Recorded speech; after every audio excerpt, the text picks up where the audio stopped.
మీరు ఏ ఇతర పదార్థమును పట్టుకెళ్ళి వాడికి ఇచ్చినా వాడి దగ్గర ఉండి లేదనవచ్చు, వాడు పుచ్చుకున్నాక పాడు చేయవచ్చు, లేదా దాచిపెట్టవచ్చు, ఎన్ని ఉన్నా లేనివాడిలా కనపడవచ్చు.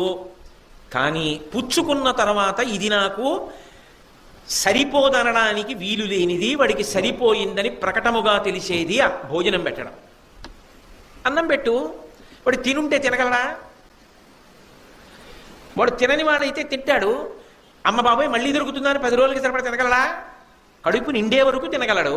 ప్రాణమును నిలబెట్టడం కన్నా గొప్ప విషయం ఇంకోటి లేదు.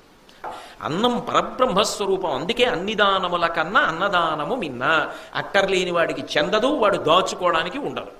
వాడి తృప్తి వరకు వాడు తింటాడు. హాయిగా నువ్వు పెట్టవచ్చు. భగవంతుడికి నైవేద్యం పెట్టిన ప్రసాదాన్ని దొన్నెల్లో పెట్టి పులిహార మధ్యాహ్నం 12 గంటలకి ప్రతిరోజు ఓ 100 మందికి ఇద్దాం.